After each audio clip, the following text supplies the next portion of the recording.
Welcome to digital platform of life I study point. तो देखिएगा कि जो अपनी टेस्ट सीरीज चल रही है ऑनलाइन, तो उसके पेपर का फर्स्ट का सॉल्यूशन देखते हैं। और जो भी टेस्ट सीरीज का लिंक है मैं आपको डिस्क्रिप्शन में शो कर दूंगा, वहां से आप डायरेक्ट परचेज कर सकते हैं। तो देखिए फर्स्ट क्वेश्चन है, विद्युत परिपथ का विश्लेषण करने के लिए बुनियादी नियम है। तो देखिएगा विद्युत परिपथ का जो विश्लेषण करने के लिए बुनियादी नियम होता है वो केसीएल का नियम होता है, यानी किरचॉफ का नियम होता है। ठीक है, अब किरचॉफ के जो नियम है अपने पास वो दो नियम होते हैं, तो यहाँ जो राइट आंसर होगा वो होगा किरचॉफ का नियम। तो देखिए किरचॉफ का जो नियम है, ठीक है, वो दो नियम होता है, एक होता है केसीएल और एक होता है केवीएल। ठीक है, इसको बोलते हैं हम किरचॉफ का धारा नियम। जो फर्स्ट नियम है किरचॉफ का धारा नियम, जिसमें अपने पास summation of I equals to क्या होता है 0। ठीक है, और जो किरचॉफ का जो धारा नियम है वो आवेश संरक्षण के सिद्धांत पर आधारित है। किस पर? आवेश संरक्षण। ठीक है, और किरचॉफ का जो वोल्टेज नियम है वो वोल्टेज जो नियम है, इसमें summation of E minus I R equals to क्या होता है 0। यानी कि जो बैटरी का ईएमएफ होता है और रेजिस्टेंस के अक्रॉस जो वोल्टेज ड्रॉप होता है, उन सब का अगर बीजगणितीय योग किया जाए तो वो क्या आएगा 0 के बराबर आएगा। और किरचॉफ का वोल्टेज जो नियम है वो ऊर्जा संरक्षण के सिद्धांत पर आधारित है। ठीक है, क्लियर चीज। नेक्स्ट क्वेश्चन पर चलते हैं।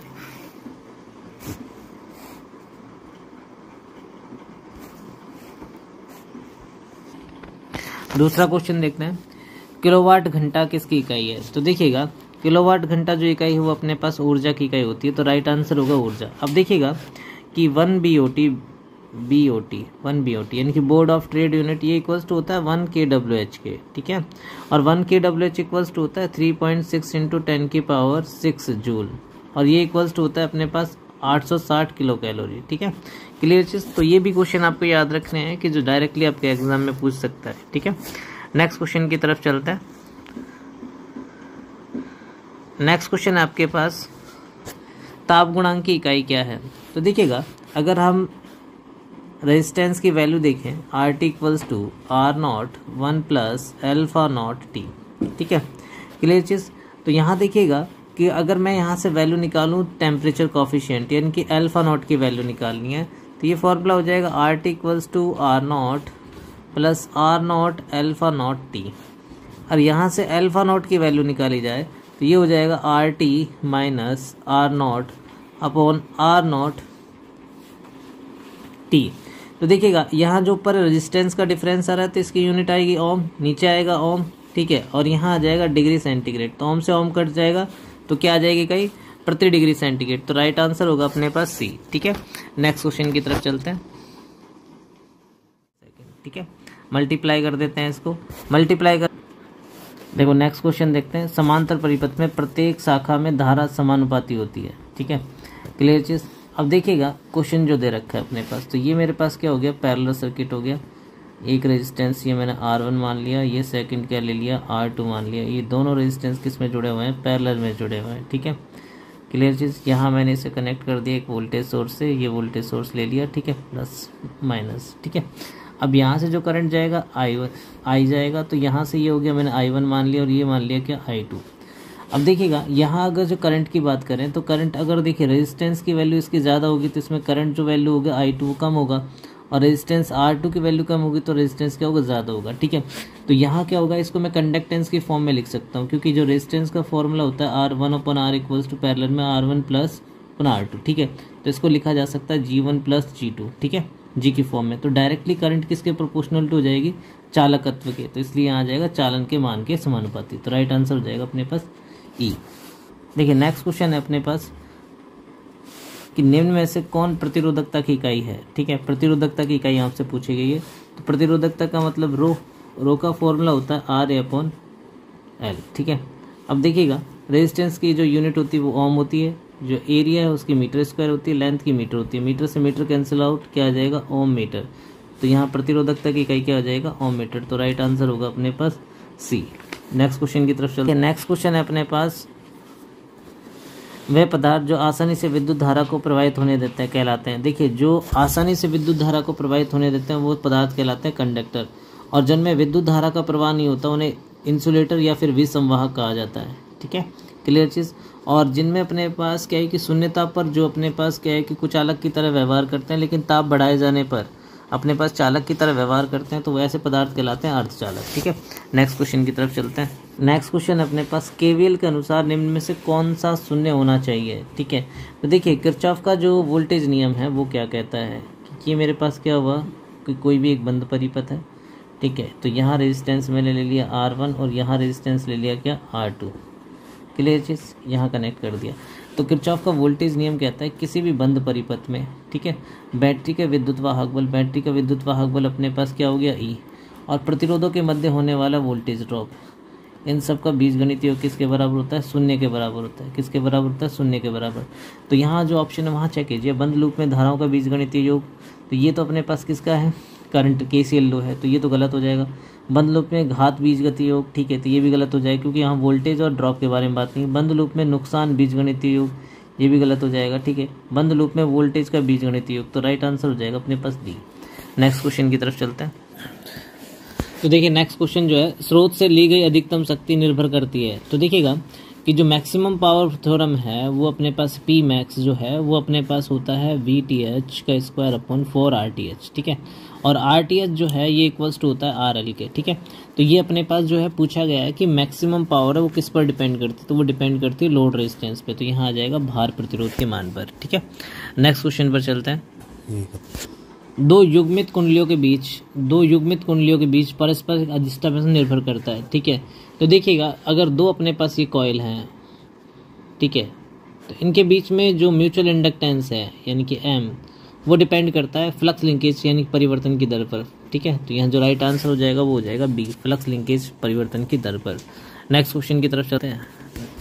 नेक्स्ट क्वेश्चन है, उच्च आवृत्तियों के लिए संधारित्र किसके रूप में कार्य करता है। देखिएगा यहाँ जो XC है कैपेसिटिव रिएक्टेंस वो होता है 1/2 पाई FC। ठीक है, अब देखिए F का मान ज़्यादा होगा तो XC का मान क्या होगा, कम हो जाएगा, तो ये अपने पास काम करेगा एज ए शॉर्ट सर्किट। किसकी तरह काम करेगा, शॉर्ट सर्किट। ठीक है, तो राइट आंसर हो जाएगा अपने पास B, short circuit. Next question देखते हैं। नेक्स्ट क्वेश्चन है, आश्रित स्रोत कितने प्रकार के होते हैं। तो यहाँ पूछा गया डिपेंडेंट सोर्स। तो देखिए डिपेंडेंट सोर्स जो होते हैं वो कितने प्रकार के होते हैं, 4 प्रकार के होते हैं। कौन से, एक होता है देखो करंट डिपेंडेंट करंट सोर्स, एक होता है वोल्टेज डिपेंडेंट वोल्टेज सोर्स, एक होगा करंट डिपेंडेंट वोल्टेज सोर्स, और एक होगा वोल्टेज डिपेंडेंट करंट सोर्स। तो यहाँ मैं बता देता हूँ, देखिए यहाँ प्लस ये माइनस, ठीक है, ये प्लस ये माइनस, ये अपने पास एरो और ये एरो। ठीक है, जिसमें एरो लगा हुआ है ये अपने पास है करंट सोर्स। कैसे सोर्स है, करंट सोर्स। ठीक है, ये देखिएगा कलर चेंज कर देता हूँ मैं। अब देखिए यहाँ पर जो लिखा हुआ है ये लिखा हुआ है जैसे अल्फा आई, तो ये जो सोर्स है मेरे पास देखो प्लस माइनस से तो पता चलता है कि ये वोल्टेज सोर्स है, तो ये डिपेंड, इसकी वैल्यू किस पे डिपेंड कर रही है, करंट पर, तो करंट डिपेंडेंट वोल्टेज सोर्स हो गया।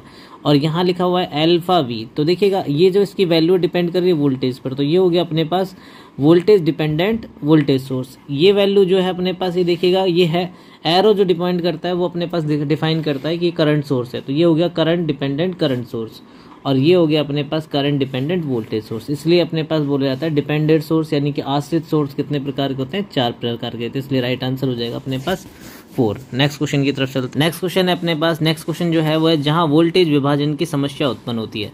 अब देखिएगा पैरेलल सर्किट में तो वोल्टेज क्या होता है, इक्वल होता है, तो वहां तो होगी नहीं। अब देखिएगा सीरीज सर्किट की बात करते हैं। ये मेरे पास में एक सीरीज सर्किट ले लेता हूँ, ये रेजिस्टेंस R1, ये रेजिस्टेंस क्या हो गया, ये R1 हो गया, ये रेजिस्टेंस R2 हो गया, और यहाँ हमने ले लिया एक वोल्टेज सोर्स। ठीक है, तो अब देखिएगा यहाँ जो इसमें ड्रॉप होगा, यहाँ ड्रॉप होगा प्लस माइनस V1, और यहाँ जो ड्रॉप होगा प्लस माइनस V2। तो सीरीज सर्किट में करंट इक्वल होता है लेकिन वोल्टेज क्या होता है, अलग अलग होता है, तो यहाँ वोल्टेज डिवाइड होगा इन रेजिस्टेंस का क्रॉस, और जिस रेजिस्टेंस की वैल्यू ज़्यादा होगी उसमें वोल्टेज ज़्यादा होगा, और जिसमें अपने पास वैल्यू कम होगी उसका वोल्टेज कम होगा। ठीक है, तो कहाँ उत्पन्न होती है, जब प्रतिरोध किस में जुड़े हो, श्रृंखला में, तो इसलिए राइट आंसर हो जाएगा ये। नेक्स्ट क्वेश्चन की तरफ चलते हैं।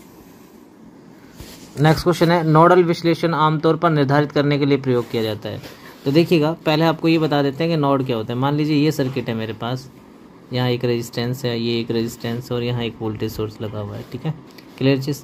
तो यहाँ से ये करंट गई, यहाँ पर ये करंट गई, यहाँ करंट, तो इसका जो वोल्टेज है वो भी मान लेते हैं। अब देखिएगा जहाँ 2 या 2 से अधिक पॉइंट मिलते हैं उसको बोलते हैं नोड, और जहाँ 3 या 3 से अधिक अपने पास शाखाएं मिलती हैं, एलिमेंट मिलते हैं, उन्हें हम जो बोलते हैं अपने पास उसे बोलते हैं जंक्शन यानी कि संधि बिंदु। तो नोडल जो है अपने पास यूज़ किया जाता है वोल्टेज निर्धारण के लिए, तो यहाँ जो राइट आंसर हो जाएगा वो ए हो जाएगा। नेक्स्ट क्वेश्चन की तरफ चलते हैं। नेक्स्ट क्वेश्चन है, निम्न में से कौन सा भाव संधारित्र में आवेश वोल्टेज समय से संबंधित है? ठीक है, तो देखिएगा समय का मतलब है धारिता से, ठीक है, किससे मतलब है? धारिता से। और वोल्टेज का मतलब वोल्टेज है और आवेश, तो रिलेशन जो होता है आवेश का वो क्या होता है? Q equals to CV। तो राइट आंसर क्या हो जाएगा? C, Q equals to CV। Next question की तरफ, निम्नलिखित में से IL और V के बीच में चरण संबंध क्या है? ठीक है, तो देखिएगा यहाँ पूछा है वोल्टेज, पैरेलल में तो वोल्टेज क्या होता है? इक्वल रहता है, ठीक है। अब देखिए ये है इंडक्टर, इंडक्टर में क्या होता है? वोल्टेज तो आगे होता है, करंट क्या होता है? पीछे होता है। तो यहाँ अपने पास क्या रहा होगा? V, ठीक है, और यहाँ क्या रहा होगा? IL। तो यहाँ क्या होगा? IL जो होगा वो मेरे पास क्या होगा? वोल्टेज से पीछे होगा। तो देखिएगा विकल्प देखते हैं, इनके ऑप्शन देखते हैं, वहाँ से पता, तो यहाँ देखते हैं ऑप्शन से पता चलेगा कि कौन सा है। तो देखिए पहला ऑप्शन जो है अपने पास IL V से पीछे है, ठीक है, ये राइट हो जाएगा। नेक्स्ट क्वेश्चन की तरफ चलते हैं,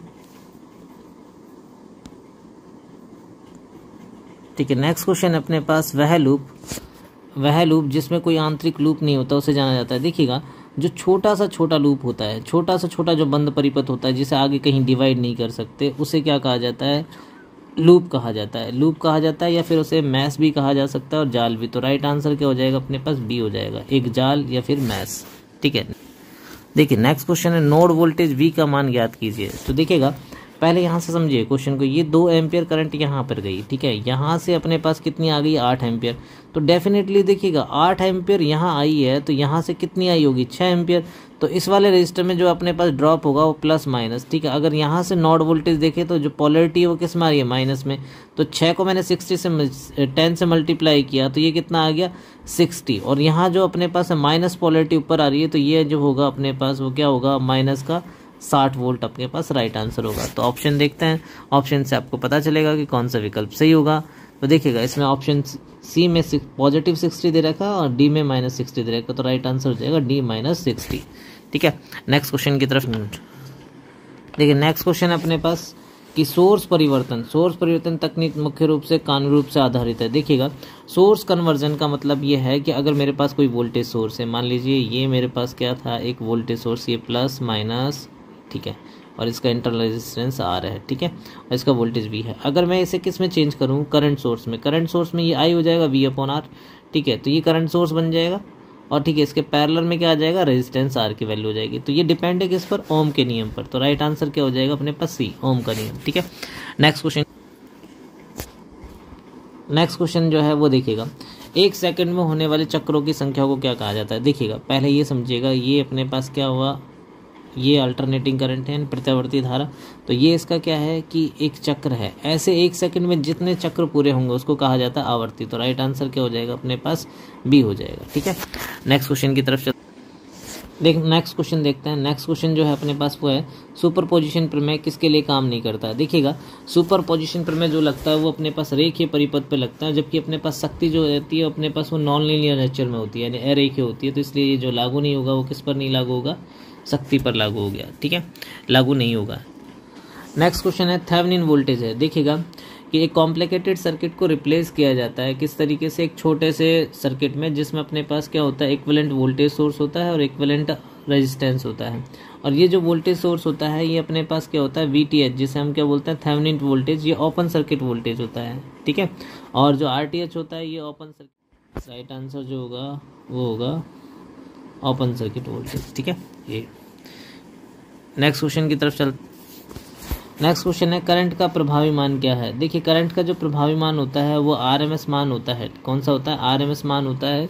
इसको इफेक्टिव वैल्यू इंग्लिश में बोला जाता है, ठीक है। और दूसरा क्या होता है? ये जो है ये ऊष्मा के आधार पर दिया जाता है, ठीक है। किसके आधार पर? ऊष्मा के आधार पर परिभाषित किया जाता है, ठीक है। नेक्स्ट क्वेश्चन की तरफ चलते हैं। नेक्स्ट क्वेश्चन है, यदि एक सर्किट के प्रतिरोध की गणना करें, RMS वोल्टेज यानी कि V जो दे रखा है वो 20 वोल्ट दे रखा है, I जो दे रखा है वो अपने पास 2 एम्पियर दे रखा है, रेजिस्टेंस क्या होता है? V/I, ठीक है। तो यहाँ से कैलकुलेट कर लेंगे 20/2, तो ये आ जाएगा 10 ओम, ठीक है। राइट आंसर हो जाएगा अपने पास C। नेक्स्ट क्वेश्चन की तरफ चलते हैं। देखिए नेक्स्ट क्वेश्चन है, एक सर्किट की अनुनादी आवृत्ति है रेडियन पर सेकंड में। तो देखिएगा ओमेगा जो पूछा गया है तो वो अपने पास क्या हो जाएगा? √LC, ठीक है। और यदि अपने पास F की फॉर्म में पूछेंगे तो ये क्या आ जाएगा? 1/2π√LC, ठीक है। तो ये अपने पास ओमेगा में पूछा गया है, इसलिए राइट आंसर क्या हो जाएगा? A। नेक्स्ट क्वेश्चन की तरफ चलते हैं। देखिए नेक्स्ट क्वेश्चन है, जब 3 कैपेसिटर अपने पास किस में जुड़े हैं, समांतर में, तो इनकी धारिता क्या हो जाएगी, C = C1 + C2 + C3। तो जो राइट आंसर हो जाएगा वो अपने पास क्या हो जाएगा, बी। ठीक है, C1 + C2 + C3। Next question की तरफ चलते हैं। देखिए नेक्स्ट क्वेश्चन है जो अपने पास वो गुणवत्ता कारक है। ठीक है, अब देखिएगा कोई भी अपने पास जो फैक्टर होता है, क्वालिटी फैक्टर की वैल्यू जो होती है वो होती है 1/r√L/C। ठीक है, क्लियर चीज़। अगर इसको अपने पास वैसे देखें, क्वालिटी फैक्टर की रेजोनेंट फ्रीक्वेंसी अपॉन बैंडविड्थ, ठीक है, तो यहाँ जो है इसकी कोई इकाई नहीं होती। ठीक है, तो यहाँ क्या आएगा, कोई इकाई नहीं होती। ठीक है, तो राइट आंसर हो जाएगा डी। नेक्स्ट क्वेश्चन की तरफ चलिए। अनुनाद की स्थिति के तहत श्रृंखला RLC परिपथ में शक्ति कारक क्या होगा। देखिए अनुनाद की स्थिति में जो इम्पीडेंस है वो इम्पीडेंस की वैल्यू किसके बराबर होती है, R के बराबर होती है। और जो cos फाई होगा, cos फाई होता है R/Z। ठीक है, तो Z की वैल्यू किसके बराबर होगी, R के, तो ये कट जाएगा, तो ये क्या हो जाएगा 1, यानी कि क्या होती है, इकाई होती है। तो राइट आंसर हो जाएगा अपने पास बी। नेक्स्ट क्वेश्चन की तरफ चलते हैं। देखिए नेक्स्ट क्वेश्चन जो है अपने पास, क्वेश्चन में बोला गया है कि यदि एक डेल्टा में, तो देखिएगा पहले हम डेल्टा बना लेते हैं। ये हो गया मेरे पास एक डेल्टा, इस डेल्टा में एक रेजिस्टेंस ये है, एक रेजिस्टेंस ये है। ठीक है, ये बोल रहा है कि ये 6 ओम का रेजिस्टेंस है और ये मेरे पास 2 ओम का रेजिस्टेंस और ये है कितने, 4 ओम का रेजिस्टेंस। इसको किस में कन्वर्ट करना है, स्टार में कन्वर्ट करना है। किस में कन्वर्ट करना है, स्टार में। तो देखिएगा स्टार में जब बदलते हैं तो किस तरीके से बदलते हैं, इन दोनों को मल्टीप्लाई करेंगे, 6 × 2 तीनों का ऐड कर दीजिएगा, कितना हो गया, 12 हो जाएगा। तो एक तो वैल्यू आ जाएगी अपने पास कितनी, 1 ओम, कितनी आ जाएगी, 1 ओम। ठीक है, सेकंड देखिएगा ये वैल्यू निकालनी है, तो ये आ गया 2 × 4, तीनों का ऐड किया तो ये आ गया 12। ठीक है, एक वैल्यू आ जाएगी 2/3। तो अब इसमें देखिए 2/3 एक ही ऑप्शन में नजर आ रहा है, तो राइट आंसर मेरे पास क्या आ जाएगा, 4 आ जाएगा। 1 ओम, 2 ओम और 2/3 ओम। ठीक है, क्लियर चीज। तो तीसरे के निकाल के देखोगे तो 2 ओम आएगी। नेक्स्ट क्वेश्चन की तरफ। ठीक है, देखिए नेक्स्ट क्वेश्चन है, MF की गणना कीजिए। जो चुंबकीय प्रवाह यानी कि जो फ्लक्स है वो अपने पास कितना दे रखा है, 5 वेबर दे रखा है। और जो रिलक्टेंस दे रखा है आपको अपने पास यानी कि S, वो दे रखा है 3 एम्पियर टर्न प्रति वेबर। ठीक है, यहाँ मिस्टेक है, टी गायब हुआ है। क्लियर चीज। तो अब देखिएगा जो मुझे रिलक्टेंस, जो अपने पास MMF है, MMF क्या होता है। ठीक है, MMF की वैल्यू निकालें तो देखिएगा फ्लक्स जो है, फ्लक्स होता है MMF अपॉन रिलक्टेंस। ठीक है, क्लियर चीज़। अगर मैं यहाँ से MMF निकालूंगा तो दोनों प्रोडक्ट हो जाएंगे, दोनों को मल्टीप्लाई कर दीजिए, 5 × 3, तो ये कितना आ जाएगा, 15 एम्पियर टर्न। तो राइट आंसर हो जाएगा डी। क्लियर चीज़। तो ये थे अपने पास फर्स्ट पेपर जो बेसिक इलेक्ट्रिकल का था, जो कि अपनी टेस्ट सीरीज चल रही है प्री की। उसमें जो टॉपिक वाइज टेस्ट पेपर थे उसमें हर जो सब्जेक्ट के हैं उसको हमने किस 12 भागों में तोड़ रखा है। तो उसके अकॉर्डिंग अपने पास उसमें 30 क्वेश्चन का शेड्यूल रखा गया है। उसके बाद फुल लेंथ जो पेपर हैं वो 10 रखे गए हैं, तो वो आप ज्वाइन कर सकते हैं। उसका जो लिंक है वो आपको डिस्क्रिप्शन में मिल जाएगा। Okay, thank you.